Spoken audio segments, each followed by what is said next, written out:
All right, now I welcome on Sage Hurta-Klecker, a member of Team USA for the 2025 World Championships in the 800 meters.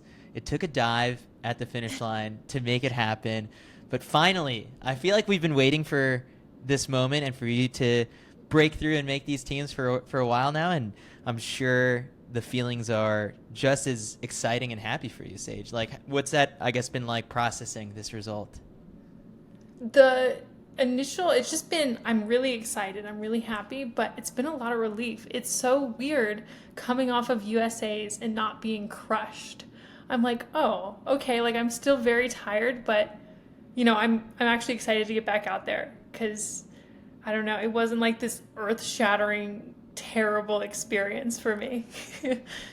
I think that that's one thing that like to really create like the timeline of how this performance came to be. If we started at coming off the track at the trials last year, like there was so much frustration and I'm hmm sure like just devastation emotionally from that race. And when I'm watching just a thing and her approach to the season and everyone's like, well, this is so weird, like why is she running these races and easing back into it, and I kind of theorized. I was like, oh, like because the trials was so traumatic for her. Yeah.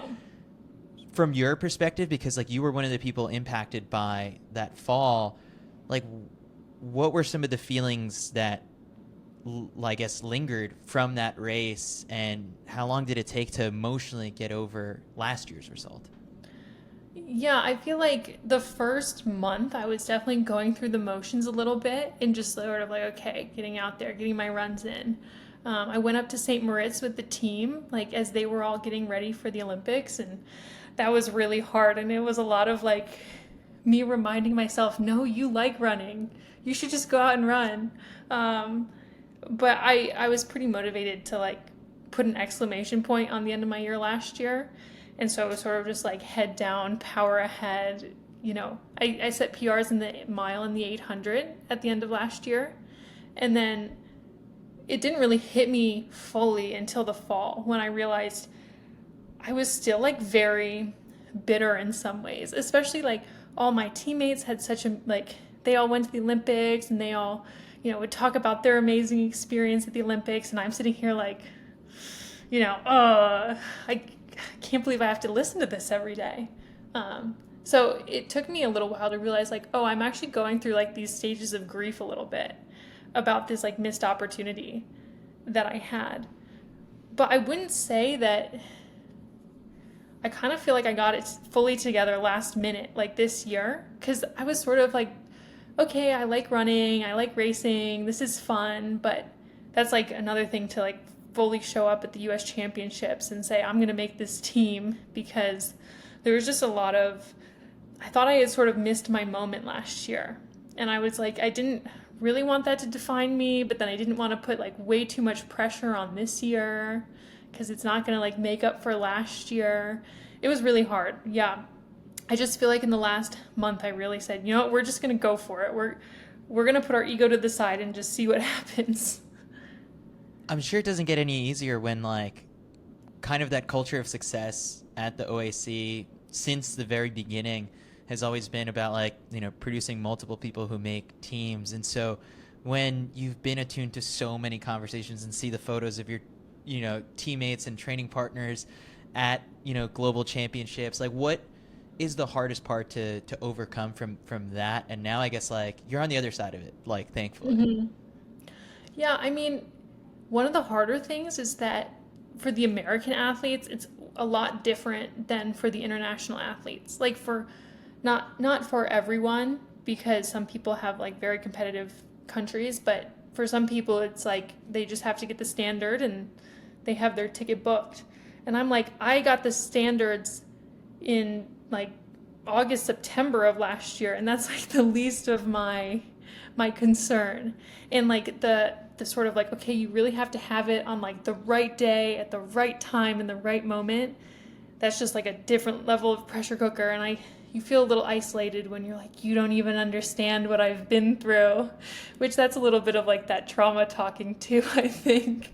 So, but then it's always that nice reminder of like, okay, that's where that's where we want to achieve. Like, that's still the standard that I need to hold myself to, even if, it hasn't happened for me yet, because I still want to hang out with everyone when they're doing the big, exciting things. Even after running 4:19 for the mile last August, I know I bugged you so many times about like, oh, the move to the 1500, like that notched the standard. I didn't even realize it until like I was looking at like who has it and all that stuff. But did the thought ever cross your mind into the fall or winter of like, is this the year that we move, or were you insistent on the 800 still? Insisting on the 800, and I'm glad I did, because I feel like making this world team is a little bit of like whatever. I mean, looking at the worlds, I'll have my own goals, but this is like a bit of unfinished business that I've definitely had in the 800, and I don't know if I would have been able to like fully move on if I hadn't actually made a team. When you mentioned just sort of like turning it on again up until like this past month, so describe to me, I guess, what was going on internally all throughout the indoor season. Was it just sort of like going through the motions and still racing? It's your job, and like you do this day in and day out, but like, was that competitive fire there? This indoor season was different because I'd never really raced the 800 indoor, and that was something that I wanted to try because it's like a bit different on a 200-meter track. So I ran Milrose 800, and then I ran USA's.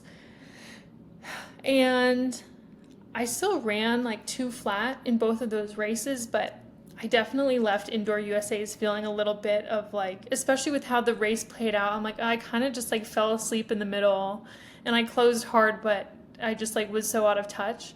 And I think that was a little bit of that, like, it's a little bit protective in some ways. If you're like not fully putting yourself up in the mix, I think, not that I'm like looking for an excuse, but I just wasn't really ready to like make those gambles yet. Do you think that, and this is easy to kind of like think back on now in retrospect, but even making like the indoor team, would that have been as fulfilling as like, overcoming each one of these shortfalls during the outdoor season, or would it have just been like, all right, like there's a sign I can actually make these teams? Yeah, I think it would have been a good sign. It wouldn't have been as fulfilling. It would have just felt like a good step in the right direction, I think, because it would have been my first U.S. team, so that would be exciting in its own right. But yeah, I think there's another thing to show up to Hayward Field, and everyone is there. It's not like, oh, the college people are racing, NCAA, and then maybe not everyone's showing up to the indoor season. But, come the summer, everyone who's like physically capable is going to be there and is going to be going for it.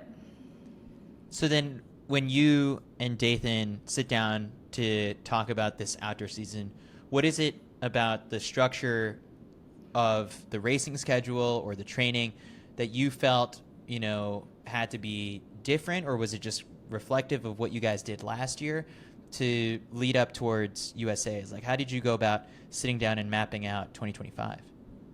I went a little bit an opposite approach. I felt like last year I said no to a lot of races because I was like, no, we're just dialed in on the Olympic trials. Like, all that matters is the Olympic trials. And then that didn't happen. And then after the Olympic trials, it's like, okay, well, what even is there left for me to do?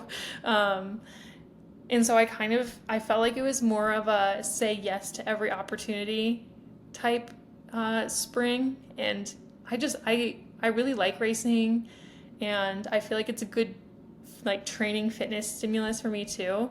Like, even because I ran that first Grand Slam in Kingston, Jamaica, and I got the call like 4 days before, and I'm texting Dathan like, are we even fit right now? Like, we haven't really been doing anything in the couple weeks since indoor USA's. But I don't know, it's just been doubling down a little bit on like, I love racing, I really enjoy racing, and because it's really hard when you go through a huge disappointment like missing the Olympic team, and you say like, why am I still going? Because I was at the position, I was at the end of my contract, I was like, do I want to keep going? Because it's so hard every year, like the big thing that really matters, and you just feel like it hasn't panned out. And I'm like, okay, I feel like I kind of still race in some capacity, even if I wasn't a pro runner. Like maybe not at the same level, but so I just wanted to like really focus on saying yes to everything. And I was saying USA's is just going to come to me this year. I'm going to do what I want, and we'll see what happens, the beginning of August when it gets here. Sort of with the way the 800 has been run, like in the U.S. over the last couple of years, and like it's been interesting just to even kind of look at the major players and how much like for a while it was like Ajay, Raven, and Athing were just kind of dominating that. And like if we went back Mm-hmm. like 2 years ago or something like that, there's probably been interviews that you and I have done where it's like, what's it going to take to like break Yeah. through with the big three and all that stuff. And so what do you think has changed like year over year from like last year to this year in the 800? And then were there specific parts of your race execution or tactics or anything that you really wanted to fine tune in 2025? I think it's weird. It feels like this year we maybe, like on paper, we were not quite as strong up front, but it felt like everyone was like right there. It was like there was, to me, you could say, one person has run a bit faster or not, but to me it just felt like across the board everyone was sort of like firing at a really high level. Like you could probably even look beyond those who made the final in terms of like, okay, who's having like a really good year for themselves and like making big improvements over last year. Yeah, and I think obviously, you lost some people like Kate Grace, she retired. So, she was in the final last year. And so it just felt like a big shifting, like a little bit of like a lot of younger people coming up and a few older people sort of, which I would even say like Ajay and Raven, like relative to last year are running quite well. So it's not like a full changing of the guard, but it's sort of like there is some shifting going on in terms of the whole landscape and like who's really running well. Yeah, I guess like what's it like? Because I know you and Joe fans of the sport and like follow results and all that kind of stuff closely. Like when you are watching the results of like even like ACCs, I think this year was one in like 157 or like 158, and like NCAA championships unfolded the way that they do. Like, what are you making of like this? Roisin and the younger guard, Michaela Page, those kinds of names like running so fast. I mean, I feel like I look at it a little bit like it's not really uncommon for young women to run super fast in the 800. I feel like that's sort of the norm. I feel like I've sort of, like, I'm kind of relatively old, and I didn't really run under two until I was like 23, when some of these kids are doing that at like 16, 17, Uh, and like, so it's, I feel like it kind of keeps you accountable, but at the same time, I think in the past I would have been sort of put off of like, oh my gosh, all these young kids are running so fast. Like, I haven't even run that fast this year.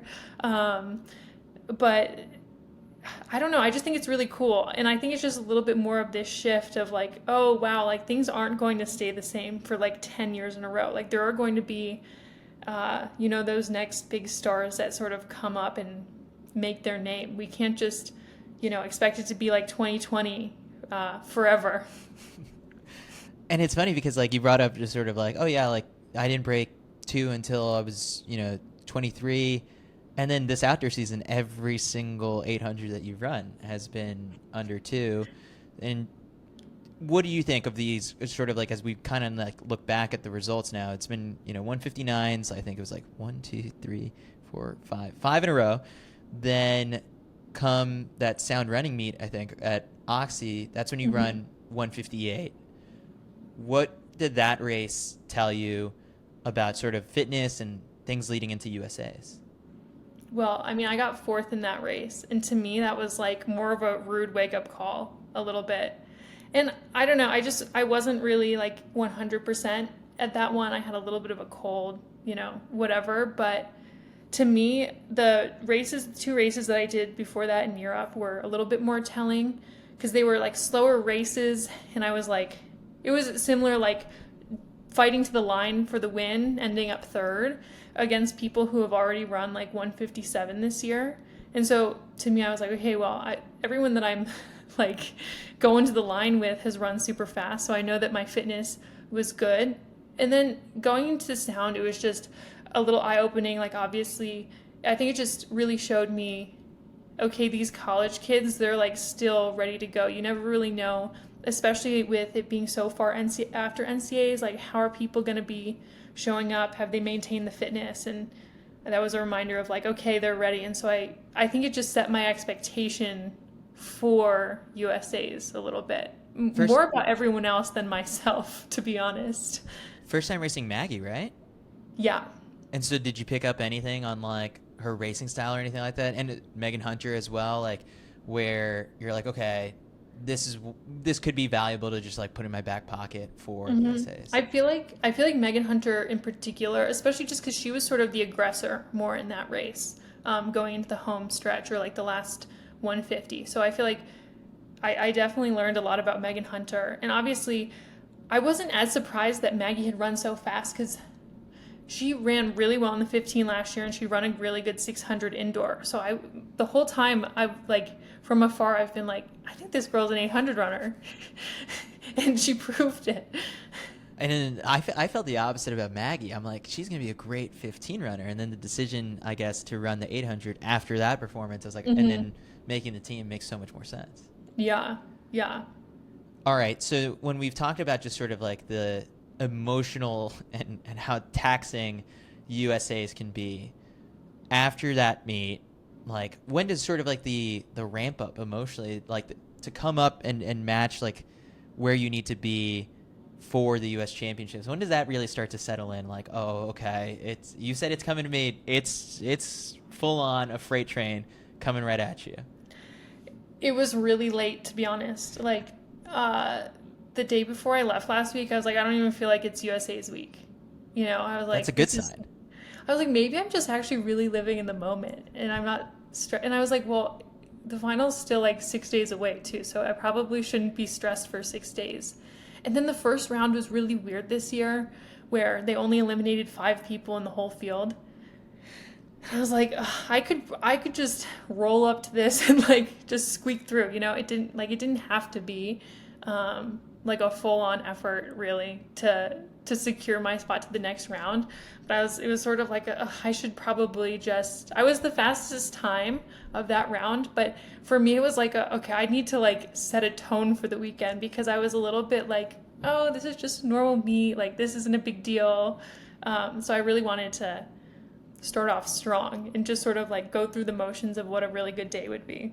This makes so much more sense because then we're all sitting like in the analyst and pundit chairs being like, why did Sage run so fast in the first round? Like she's going to leave it in the first round.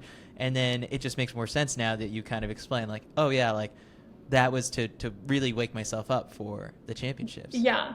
Yeah. And I feel a little bit like it wasn't so much about anyone else. It was just about me. And I didn't realize that I had won my section by a second. I didn't think it was that big of a margin, but as you might have seen this weekend, the one thing you asked this earlier, like what have I been working on in my 800? I've been working on closing.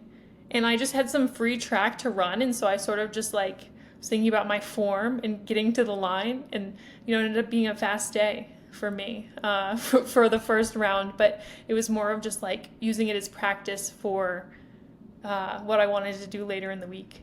How do you, Dathan and Kelsey, like work on just sort of like that close in practice?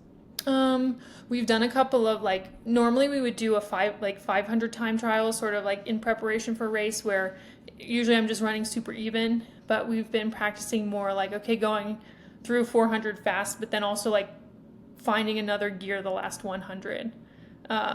So that's just been one fun thing. And then I was doing a lot of like looking back at my own races and also just like seeing who's running really well in the 800 this year and like, okay, physically, what are they doing down the home stretch? Because there's sort of this fine balance of like pushing really hard, but also like maintaining some relaxation in order to be like at top speed. Yeah, who do you think does that really well? Well, I really was impressed with Prudence, the South African. Like when she ran her PB earlier this year, I was like, wow. I want to run like that, you know? So it's been like, those are sort of the images that I have in my mind of like her arm carriage and just how serene she seemed, even though she was like going to a lifetime best.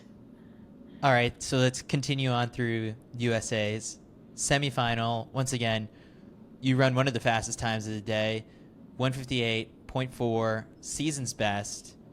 How'd you feel about that one? I felt good. I knew that it was going to be a season best type effort. It was funny because the first one had gone so well, so we were like, we're just going to do the same thing. We're just going to go out in the back and then make a move to the front. And which isn't normally how I like to run. I picked up on that too, and like I think at 400, like you were still toward the back, and I was like, "What? This is not something I've seen before." Yeah. So, it's just. I think we were just feeling confident, like, oh wow, the kick is there. Let's just do that again. And because normally I'm like, in rounds, I'm a little bit of like, well, I like to make sure that it's at least fast enough to get a little cue. No matter what. Like I like to take it and make sure that like, hey, I have in my mind like a certain time that I want to run. But Dathan was like, don't even worry about it. Like you're just going to go out there, you're going to do your thing, and it's still going to be plenty fast. And that's exactly how it turned out. I think it was funny because I was sitting in the stands and I pointed out to someone. I was like, I think Yara just did the same exact thing like in the semis where he went like all the way towards the back. But I think you exercised more patience than he did. Like he didn't last all that long back there. He was so funny about it too. He's like, I'm going to do something that no one will predict. I'm going to go to the back. I was like, he's pulling the Jakob, and then 300 meters in, he was like, no, I'm tired. He's like, a 58 for him is just so pedestrian, so. Mentally, do you have to treat the semis at USA's like the final just to kind of get in, or like, was this year like not as intense? Because it was like, like you said, first round, not many people got eliminated. Second round, like, okay, that was a bit more cutthroat. I think, to me, it's like, okay, what's the difference between like a 95% effort and a 100% effort 800? It's like a pretty small margin, I think. And so you kind of have to like go through it all like it's a final. And hopefully like you're not going to have to dig quite as deep, but you're going to have to be ready to like put that kind of effort forward, because it's just deep enough in the US that you could easily slip to being like the 10th best person on the day. There can't be any complacency there. So do you estimate that 158 was 95% effort? Yeah, on that day at least. Yeah. All right, then we get to the actual final. But even before this, okay, so Joe, we were talking about this before we started recording. Yeah. Joe raced Beach to Beacon, and he was feeling a little bit sick. Race didn't go as great as he had maybe hoped. And then he jet sets all the way from Maine out to Eugene. And then when he's feeling sick and you're getting ready to run the final, all right, as the wife, like, how does that conversation go about like, hey, like, thanks for being here, but like, don't come near me? Yeah, I mean, he landed, like, he didn't get in like to our house where the whole team was staying until like 10:15 p.m. the night before the race. So there really wasn't much time for overlap, but it was a lot of like throughout the day we were sort of talking, because as I said, he was flying through Denver on his way to Eugene, and he didn't even know whether he was going to get on the flight to Eugene. And so I'm like, I wasn't really sure, like, should I be preparing like for him to be here, for him not to be here, just like mentally, like, am I going to have someone sort of in my corner or not? And it's just a little bit of like, okay, like, I'm sorry you feel bad, but I need to be selfish right now and just ignore you a little bit, like, I'll see you sort of after the race. Most of Joe's support has already happened over the last like 12 months. So I really wanted him to be there, and I really appreciate that he trekked out across the country not feeling very well. But yeah, I was just like, I'll see you on the other side a little bit. All right, so then what concessions did Joe have to make once he's feeling sick? Like, sounds like it wasn't a great night of sleep in his setup. Oh my gosh, he didn't sleep. Yeah, because he was like, he calls it the windowsill seat, because it was this weird like office laundry room combo that happened to have some sort of like mattress pad down, and I don't even think there was like air conditioning. Before he came in that night, I was like trying to like air it out to get it cooler in there. I set up a fan for him. I was like, okay, if he's gonna trek across the country, I might as well like try to. I was also like, okay, I need to occupy myself, like keep my mind off the race tomorrow. But then he like didn't sleep well at all at that night or the following night, and so yeah, I don't think the problem was too because like I had an air conditioner in the room that I was staying in, but it was still a small bed, and I was like, no, you can't stay in here. I'm sorry. All right, then the morning of the final arrives, and when you wake up and you're going through like breakfast and all that kind of stuff, does it feel intense or in like pressure filled or not as much? Yeah, it's really intense. I started feeling it the night before. Like I had one of the worst nights of sleeps that night because I just felt like my body was already physically ready to go. I could have showed up at 11 p.m. the night before and run like my best 800 because I could just feel my heart pounding in bed, and then that morning I just was like, it was just an effort to get food down. I don't know, you just know what's coming, and it just still means so much to be able to like show up. And also because the field was so deep, it's just like I have no clue what's going to happen, and I think that sort of uncertainty just sort of adds to it, and it's like such a big moment. Some ways it's like could be the biggest moment of the year depending on how it went. So what was the race plan you, Dathan, and Kelsey devised for this one? Or like what were sort of like the talks of how you potentially saw a couple different race scenarios playing out? Yeah, we sort of like looked back on the weekend. We said, okay, the first round, it kind of came down to the second 400.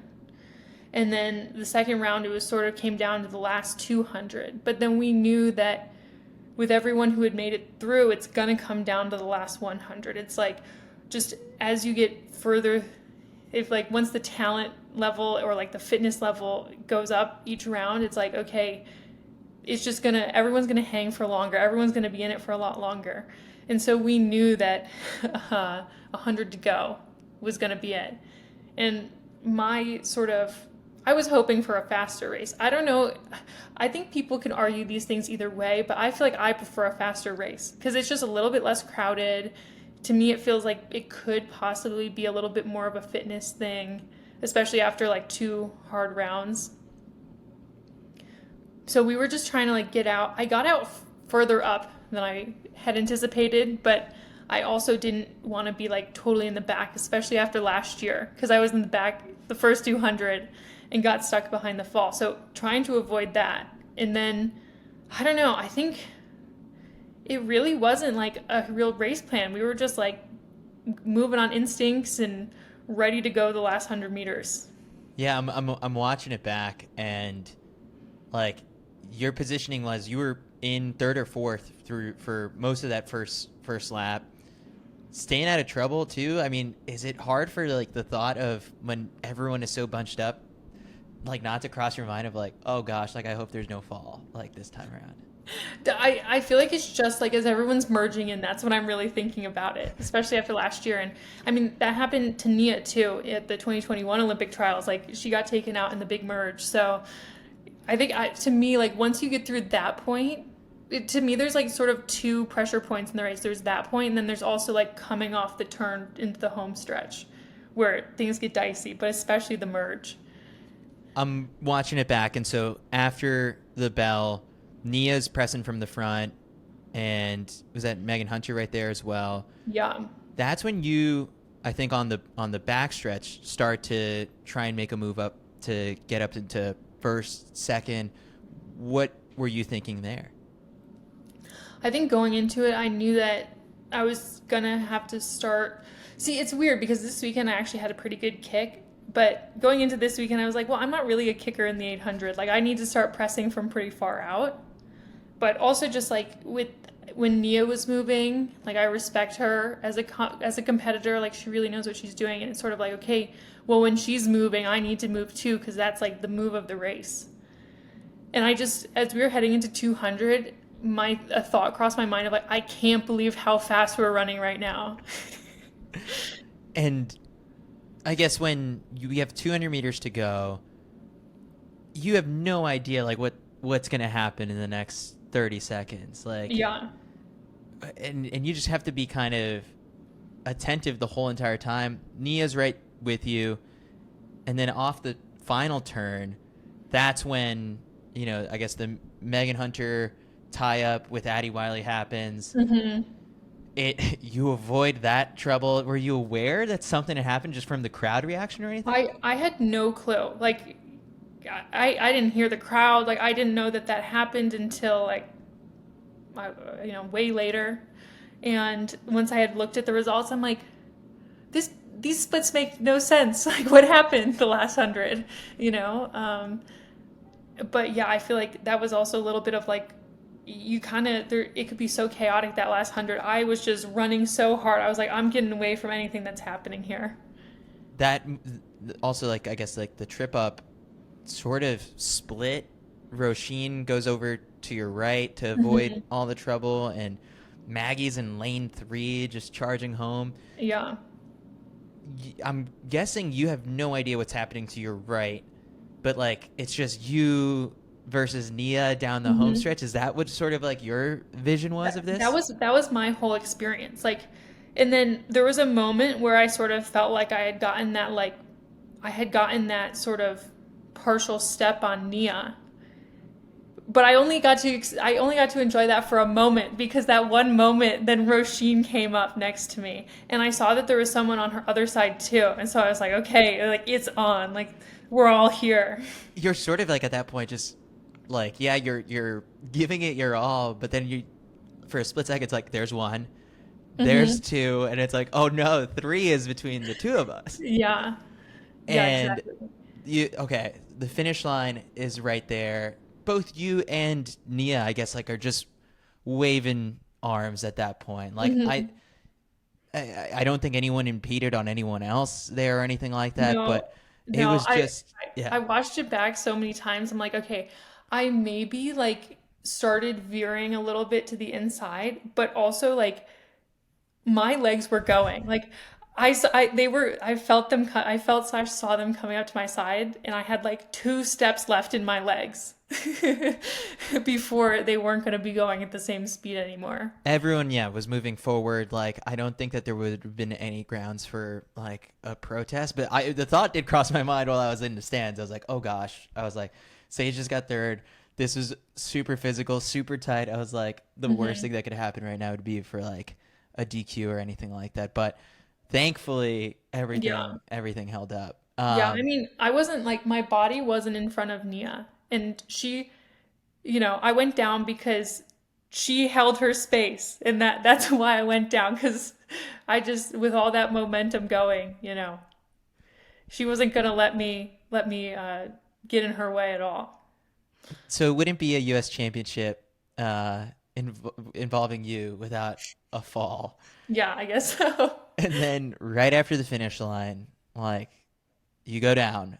Like, did this one hurt? And like when you got up, did you have any idea of like what the results were? Like when did sort of you seeing that you got third pop in? So I just had a feeling that I got third because as I said, like I had felt like I was in front of Nia. Like I don't know, 15 meters earlier, and I had kind of like held on. So I had a feeling, and then I heard over the in stadium announcer say something about me getting third, and I was like, okay, great. But I had landed so hard on my face, I thought that I had broken my nose, and I stayed on the ground for a really long time. But I was so concerned that I had broken my nose. I needed like multiple people to come over to me to say like, no, like your nose isn't bleeding, like it's still in the right spot. Like they checked my teeth for me. Nia came over, congratulated me. Roisin came over, congratulated me. And I was like, only after that point, I was starting to be like, okay, everything's in the right spot. And I was also just down there, I'm like, I can't believe that I just finished an 800 and it's my nose that hurts right now. Well, on top of that, it's like your level of concern of like, I guess I got to do a TV interview now. Like, I'm like, maybe I'm like, I watched it back. I'm like, oh my gosh, the lights are on. No one's home. I like didn't even realize it. I'm just standing there like waving yeah, my flag back and forth. And through my the whole mom, interview, you never stopped waving the flag. I watched it this my morning. my mom was giving me such a hard time about it. I'm like, oh my gosh, this is so embarrassing for me. It was you and I guess also reminiscent of like Alicia Monson's interview in 2021 Yeah. where she was like, I mean, she was not there. Yeah, it's like I had literally just stood up off the ground and I was like, oh my gosh, there's the interview. They're asking where the third place person is. I needed like 5 more minutes before I would have been okay to do that. Yeah, I watch it back and like as you're like waving the flag the entire time as you're talking, I'm like, oh, she blacked out. Like there's nothing happening there. Yeah, yeah. I mean, it's amazing that I even like I was pointing in the right direction. Even when you hit the ground, like I think Johnny Zhang got a couple photos. It was like your wrist was like, and then you broke it right at the trials in In 21. 21, yeah. I was like, oh my god, like this time around, it didn't like it wasn't the same wrist or anything like that. Well, I think that's part of why I hit my face so hard. Yeah, I'm you guessing threw like your I arms started going back. down and I have like the back of my wrist, like my hands are scraped. So I just dove. I said, we're not breaking any bones today. Yeah, I am watching the interview now, and it's just so funny. You didn't stop waving that shirt and the flag the entire time. Yeah. I attribute it to a little bit like going into the last 100 of that 800, you've already thrown all of the self-preservation instincts out the window, because it's that sort of, you're really having to push yourself that hard. And so they still were out the window by the time I got to the line and had lost my balance and just kept going. So how good did that lap afterwards? It's a victory lap, right, for people who made the team and all that stuff. But how good did that feel? You stopped for everyone, I guess. I saw you from the stands and signing autographs, taking selfies with kids and all that stuff. But I mean, when you've been so close so long, like that must have felt great. Yeah, that was amazing. I definitely milked that. Like I was in there for 40 minutes. I had sort of started and then Maggie and Roisin hadn't come along, so I like went back and got them and we continued on. But then also it was just like a front row seat for the men's 800 and then for the 400 hurdle races. So it was sort of like the best spot to be during that period of time, I thought. And I don't know, it's like you have like certain track fans, and a lot of those people who are in the stands in Hayward or just like watching from afar, they've seen sort of my saga over the last few years and they've seen me come really close a couple of times. And so I just felt like there was a lot of people who sort of like knew my story and like knew what a big deal this was for me. And so it was just nice to sort of soak that in, and just a way different. I'd rather be out there soaking it in than in the warm up area crying afterwards. So I was just really enjoying that. Yeah. I think I was standing maybe like 5 feet away from Dathan when Joe made the Olympic team in 2021, and Hmm. I saw how emotional that was for him. And then there was a moment where I think you put it up on your Instagram story where it was like you and Dathan embracing like after that race. Like Hmm. what did Dathan say in that moment? I don't And think there were you can really do the any words impression. exchanged. I don't think there was anything to say. It was just Okay. like such a special moment. Yeah. And it's funny too, because I'll cry about happy things that happen in other people's lives, but I'm not really like a happy crier for myself. I'm more of like, well, I don't want to cry. Like this is such a great thing going on. So the tears never came from this I race. haven't cried at all. I was standing there at one point in the stadium and I felt like a single tear coming. And then my mom came up behind me, was like, "Oh my gosh." And I was like, "Oh, okay. We're good now." But I just there's just a certain level of like peace that I have with the situation. I'm like, "Wow, this is just so nice. I Hmm. did it." How did the On team, because On always like brings out a big presence to these championships and to Mhm. meets in Eugene. Um, how did they celebrate, the race for you? I guess you posted a photo with like a champagne Yeah. shower or anything. Yeah, so it was really fun too because Josette made the team later in the day. And so we just got to celebrate both of our achievements and had some toasts at the house, and Andrew Weeding said a few words and Dayton said a few words, and then we just sort of like all of our families and who were in town and all of us racing got to sort of just have a nice evening and sip our little champagne, whatever was left after spraying it all over the place. But yeah, it I was, a little bit like hard to get everyone together, but just nice to have like a few moments together to celebrate. I'm always curious, like when people go with like, oh, dry season, no drinking whatsoever.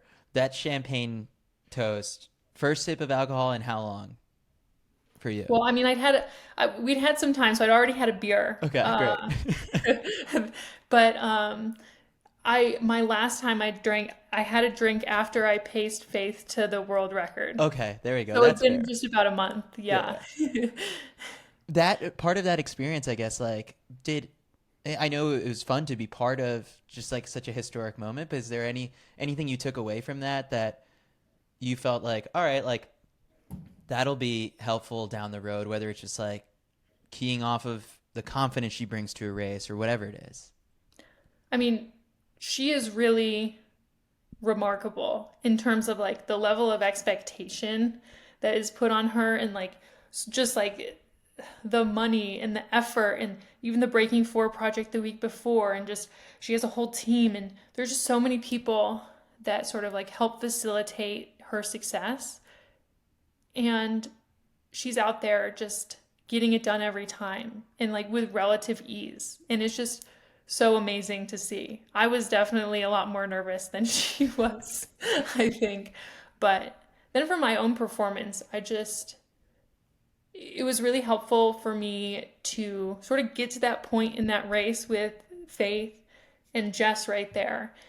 And I felt really good about where I was at. But then, it's always just interesting to see like that's sort of like the very top of the world. Like I'm just sort of pulling out, like I'd be going backwards and they're still sort of charging ahead.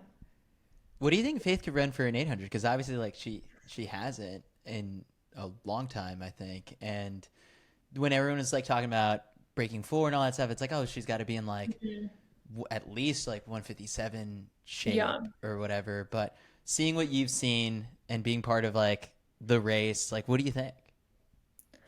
See, I think probably in that like 156, 157 range. Of course, I don't know because she's also like a 5K runner. So I, Yeah. I seem to think that like she sort of winds it up over a long period of time, and yeah, she can close in like 159 in an 800.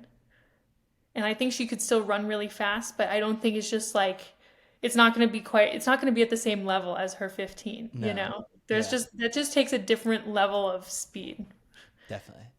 All right. So as we shift our focus now to worlds, like when you've thought about making these teams for so long and now it's like a reality, like what are you hoping the experience is like? And have you started to think of like some early goals for yourself?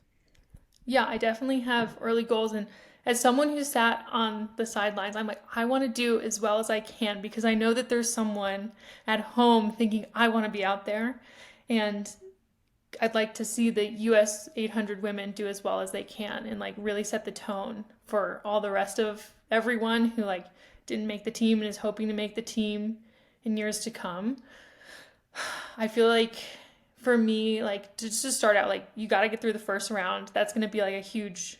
You kind of have to take it one at a time. Like there's a whole week, there's a whole 4 day race period, but there's really only one race at a time. I think that making the final would be an amazing accomplishment. I just based on like how I've raced in the Diamond League, sort of like where my world rank has been for like many years counting. I'm like probably like a little bit outside of that like top 8 in the world. So like for me to be able to be top 8 in the world would be a huge accomplishment. But you got to get to the semifinal first to make that happen. Do you think that similar to USA's, you're just like, it's going to come to me when it gets here? Worlds will be the same or different? I think it'll be the same. And there's no pressure on me really. I just, for myself, I want to finish as high up as possible. Um, but I don't know. No one's saying, oh, this person who's just finally squeaked into the team is gotta go do these crazy things. But, I always want to push myself and improve on what I've been doing so far this season. And I feel like I always run really well in August and September. And I feel like maybe this weekend was just sort of the start of that. It also just sort of feels like, with question marks around like how healthy Keely is, Noah Thing. I mean, Georgia Hunter Bell is like running crazy well right now. Sigi Daguma crazy well, Yeah. but it feels pretty wide open. I mean, I'm looking at the top 20 list right now, and like Americans occupy like every spot but one from like 14 down, and like I guess wait, so you're just outside of that, Yeah. but then so many of those people didn't make the team. Like, yeah, to your point, like this is pretty wide open. Yeah, and I've run 157.5 before. And so my goal is sort of just, can I make sure that I'm in that sort of fitness, or, hopefully even a few tenths faster. And I feel like if you can get to that level, I mean, that's sort of what it took to make the Olympic final last year. And then, like, once you're in the final, it sort of just shakes out to like who has a good day. Like when Raven got bronze in 2021, that was such like everything coming together. Like she was closing so well and like had her best day at the right moment to get that medal. And so I don't even think just me, I think the other two women that we have on our team, like, they could make it happen too. I think, you know, there aren't huge outliers. It's still sort of within grasp, I think, at the world level. Yeah, I agree 100% with you. Um, so I'm sure from 2021, Joe's talked a lot about the stadium and Tokyo. What have you heard? Like, what are you looking forward to? Even though he was like in the village and in the bubble, like you're going to get, I think, a little bit more of a full experience with like big crowds and all that kind of stuff. Yeah, I think it's going to be funny because I've heard all about it, but it sort of is like a ghost town, you know? And then, like, okay, they have their training facility, but they spent so much time there and they weren't allowed outside. And I guess now we can, like, run in the park next door or something. So I heard so many great things about, like, the hospitality in Japan and, like, how well organized everything was. But it just was all, like, characterized, like, oh, but it was missing something, like this huge stadium with no one in it. And so I think it'll be really special too for everyone who did compete in Tokyo in 2021 and to get to go back and sort of have that full experience. Are you like a big Japanese food, like sushi person? Like, is that also part of like the itinerary for, after you're done competing? Oh yeah, I love food of all kind. I'm excited to see what Japan has to offer. Yeah, our physio, he's from with the team is from Japan too. So he's telling me all about you got to go to the Japanese convenience stores. They have the best food. It's pretty cheap. Um, yeah, so I'm just excited to. I'll probably do some exploring even like because I'll get in like with plenty of time before the race. So first couple days, I'll definitely try to get a lay of the land and see where the good food and the good coffee is. Yeah, so I guess like what does that look like between now and September? I'm guessing most people will travel in like the 9th, 10th or whatever it ends up being, but there's Yeah. like a camp, right? Like out is it Hawaii? I think there's a camp in Japan. Oh, in Japan. Okay. Yeah. Yeah, I'm not going to do the camp. There is an altitude camp, and like some of the guys on our team are going to go up to altitude in Japan, especially those who are competing in sort of the first half of Worlds. But I'm not until the second half. And as an 800 runner, I'm a little bit of like, well, if I can be at sea level, I'm going to be at sea level. So I'm just going to go straight into Tokyo, like 9 days out or something. Sweet. Well, Sage, congratulations again because, it's been like definitely such a joyous moment to celebrate and to watch finally unfold and after so many close calls. And so there's tons of people happy for you and excited to see what Tokyo has in store. So thanks for doing this. Yeah, thank you. I'm glad I could make it happen.